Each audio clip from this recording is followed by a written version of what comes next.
안녕하세요. 류현우의 블랙북스의 진행을 맡은 모경재입니다. 오늘은 영상으로 만나는 블랙북스는 마지막 시간인데요. 오늘은 류현우 전 쿠웨이트 주재 북한 대사대리님에 대한 얘기를 들어보고자 합니다. 류 전 대사대리 탈북 이유, 그리고 한국에 정착하신 이후의 근황 등에 대해서 궁금한 것들이 많은데요. 오늘은 류 전 대사대리 개인에 대한 궁금증을 풀어보는 시간을 가져보겠습니다. 대사님 안녕하세요. 네, 안녕하십니까.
대사님, 2019년에 한국에 들어오신 걸로 아는데 탈북하시게 된 계기 이런 게 좀 궁금해요. 네, 제가 탈북하게 된 것은 구림 한 장 때문입니다. 사실은 제가 2016년 11월에 쿠웨이트 주재 북한 대사관 참사로 임명을 받고 쿠웨이트 주재 북한 대사관에 배치를 받았습니다. 그런데 1년도 안 돼서 2017년 8월에 유엔 안보리 대북제재 결의안 2371호가 발의가 됩니다. 그 내용을 보게 되면 대사 추방 그리고 외교관 축소와 같은 그런 외교적 제재 조치도 포함되어 있었습니다. 사실 2018년부터 쿠웨이트 정부가 유엔 안보리 비상임이사국으로 선출이 됐습니다. 그래서 유엔 안보리 대북제재 결의안에 설선 앞장을 선 데도 있고, 그리고 또 대체로 미국과의 관계에서 쿠웨이트는 미국을 자기 해방자라고 이렇게 얘기를 합니다. 그래서 이제 대사를 추방하고 또 외교관들을 축소하는 그런 비상 조치들을 연이어 단행을 했는데, 총 쿠웨이트 주재 북한 대사관에 있는 북한 외교관들이 10명이었었는데 이제 5명 축소되고 또 1명이 대사 추방되다 나니까 4명밖에 안 남았습니다. 당시 제가 차속으로 있었거든요. 그래서 부득불 제가 대사 대리를 겸하게 됐습니다. 근데 엎친 데 덮친 격으로 이제 인원이 축소되다 나니까 정보가 하나 날아왔는데 거기에 뭐라고 되어 있냐면 원래 우리가 쓰던 대사관 5만 불을 지불하고 임대하던 그런 건물이었습니다. 부득불 이제 또 2만 불짜리를 또 옮겨라 해서 저희가 2만 불짜리를 옮겼거든요. 근데 그 이사 과정에 이제 김종일의 초상이 들어가 있는 선전화가 있습니다. 그 선전화가 분실됐거든요. 그래서 이제 이사가 다 끝난 다음에 당시 당 세포비서에 했던 그 일등소기관이 있었습니다.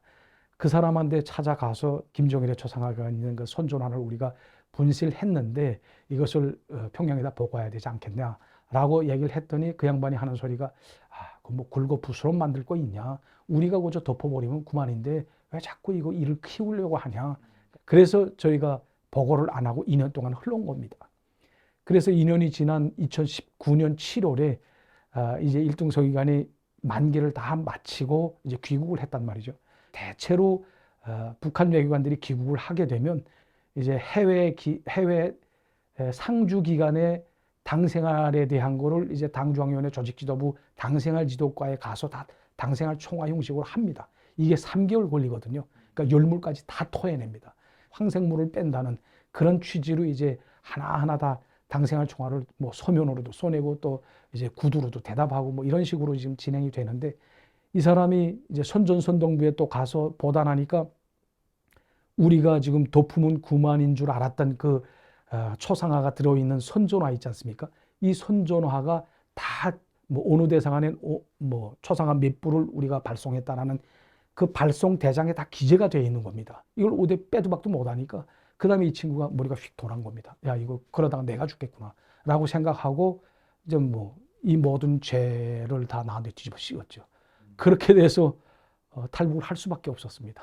그러면 그 사람한테 대한 배신감이 상당했을 것 같아요. 이 얘기는 또 어떻게 듣고 이렇게 탈북을 준비하신 거예요? 그때 2019년 2월에 저의 그 장인어른이 이제 은퇴를 했거든요. 집사람이 그러더라고요. 아버지가 수술도 하고 뭐 이렇게 몸도 편치 않은데 내가 한번 가봐야 되겠다라고 얘기를 해서 평양에 한 달 동안 들어가 있었거든요. 그래서 돌아와서 저한테 이런 말을 하더라고요. 그 선전화를 분실한 게 있냐라고 얘기를 해서 그런 게 있다라고 하면서 제가 어떻게 아냐라고 물어보니까 지금 뭐 저희 지인들을 통해서 기동량에서 들었다는 거예요. 근데 아니나 다를까 이제 조금 있다가 전부 한 장이 날아오는데 제가 이제 대사관 로비에 있는 김일성, 김종일이 초상이 그려져 있는 그런 그 유화 작품이 있습니다. 백두산 천지 위에 있는 둘이서 걸어가는 그런 걸 형상한 그런 유화 작품이 있는데 그걸 이제 그 양복으로 다 바꾸니까 새 것으로 다 바꾼다는 거. 그러니까 내가 이걸 가지고 들어와라 라는 전부 지시 내용이었어요. 그래서 제가 이제 다른 대사관에 있는 지인들한테도 한번 알아봤거든요. 자기는 그런 거 없다는 거예요. 그래서 제가 바로 이제 죽음의 시각이 다가왔구나. 나를 부르는 모양이로구나. 이렇게 생각을 하고 탈북에 대해서 이제 고심을 하기 시작했죠. 근데 사실 탈북을 하려면 혼자 하는 것보다 이제 가족이 같이 가야 되지 않습니까? 그 고민거리가 있었는데 마침 와이프도 이제 평양에 갔다 오는 그 기간에 자기 아버지 그 실상에 대해서 자기가 눈으로 목격하고 북한에 대해서 더는 희망이 없다라는 걸 본인도 스스로 느꼈던 것 같습니다. 그리고 또 나의 딸도 또 남편이 이렇게 됐으니까 연좌제로 이제 책임을 물을 거 아니에요.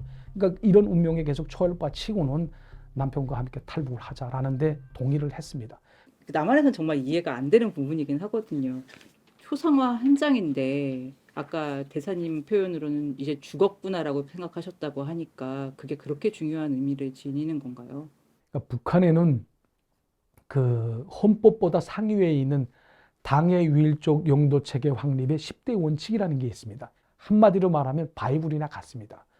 여기에 내용이 뭐가 있냐면 뭐 백두산 천출 위인들의 용상이 모셔져 있는 초상화, 석고상, 동상, 뭐 그다음에 출판물, 선전물을 비롯해서 이런 것들을 자기 목숨으로 사수해야 된다고 되어 있거든요. 그런데 제가 이게 당의 유일적 영도 체계 확립의 10대 원칙에 어긋나는 행동을 하지 않았습니까?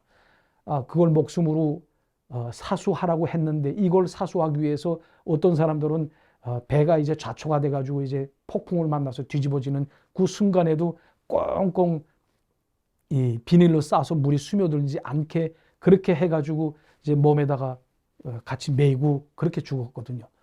그런 사람을 이제 일본 해협에서 발견을 하고 초상화가 여기 있으니까 김일성의 초상화 이걸 또 북한에 송환을 했습니다. 시체를. 그렇게 돼서 이 사람이 영웅이 됐거든요. 그런데 저는 그 반대로 뭐 초상화를 분실하고도 2년 동안 그거를 보고도 하지 않았다라고 하게 되면 이건 완전히 정치범 수용소로 가야 되는 그런 상황이거든요.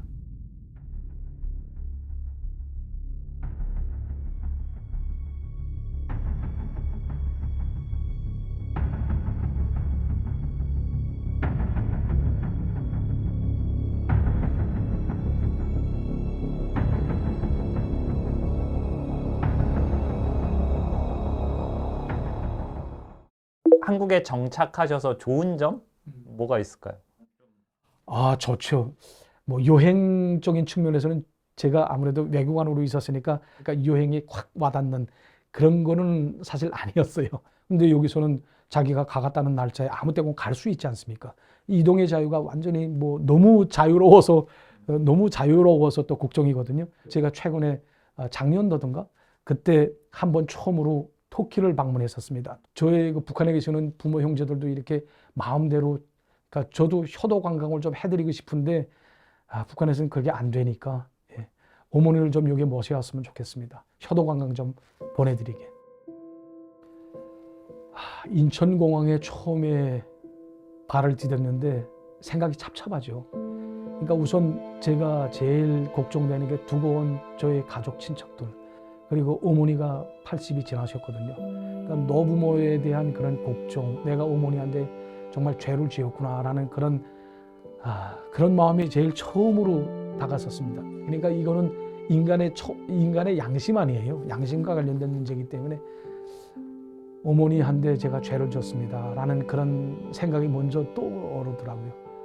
예, 그게 제일 처음이에요. 첫 번째로 제일 그게 제일 처음 떠올란 것입니다.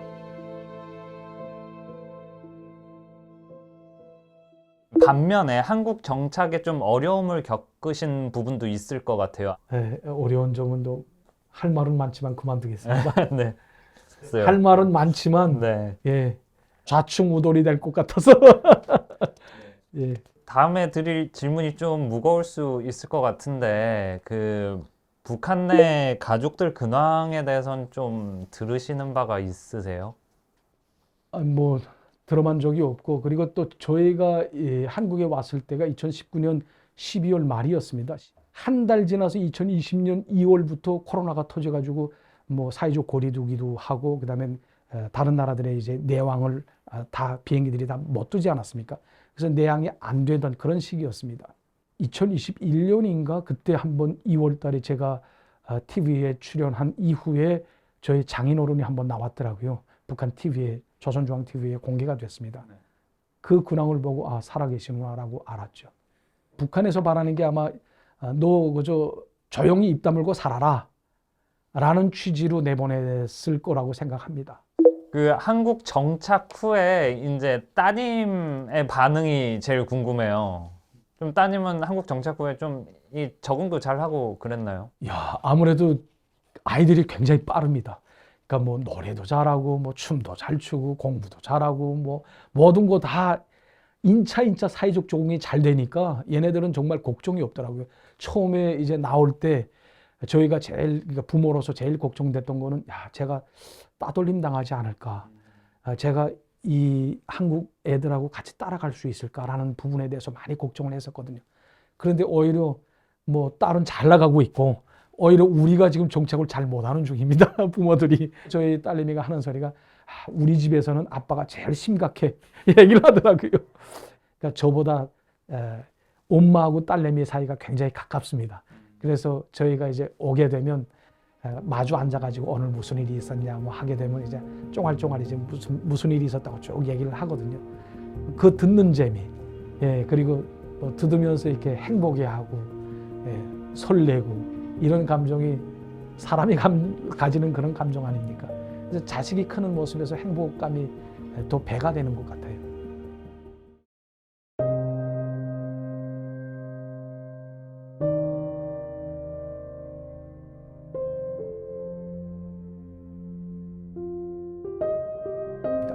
그러니까 누구나 다 인간의 존엄을 가지고 풍요로운 물질 문화 생활을 향유하면서 행복하게 사는 것이 바로 인간이 추구하는 그런 이상이 아니겠습니까? 그런데 북한에서는 김정은을 가리켜서 최고 존엄이라는 그런 말을 쓰고 있는데 사실 이거는 가장 반인권적인 그런 표현이라고, 그런 단어라고 말할 수 있습니다. 누구는 태어날 때부터 뭐 백두혈통이 되고 또 누구는 천민이 되는 그런 봉건적인 계급 사회가 아직도 북한에 존재하고 있습니다. 저는 2,300만 우리 북한 동포들이 그냥 김씨 일가의 노예나 같다고 생각을 합니다. 이런 생각을 문득 해본 적이 있어요. 사람이 세상에 태어났다가 한번 죽기는 마련인데 그래도 내 고향 북녘 땅에 있는 동포들을 위해서 의미 있는 일을 해야겠다는 그런 생각을 합니다. 그런 의미에서 저는 지금까지 살아온 제 과거가 부끄럽습니다, 솔직히. 그래서 늦었지만 북한을 위해서 목숨이 다하는 순간까지 김정은 독재 정권을 무너뜨리기 위해서 싸울 결심입니다. 네, 류현우의 블랙북스 이번이 마지막 촬영이었는데요. 류현우 전 대사대리를 통해 그동안 알려지지 않은 북한의 속사를 들춰볼 수 있는 시간이었습니다. 저 개인적으로는 북한 엘리트들이 김정은과 운명 공동체가 아니라는 말씀이 인상적이었는데요. 시청자분들의 가장 인상적인 에피소드는 무엇일지 궁금합니다. 류현우의 블랙북스, 이것이 끝이 아니고요. 자유아시아 방송인 라디오 주간 프로를 통해 한 주에 한 차례 청취자 여러분들을 계속 찾아뵙겠습니다. 대사님 고생 많으셨습니다. 아유, 감사합니다. 고생하셨습니다. 네. 목 기자님과 그리고 ROFA 모든 관계자분들께 사회를 표합니다. 감사합니다. 고생하셨습니다. 앞으로도 많은 관심 부탁드립니다. 감사합니다.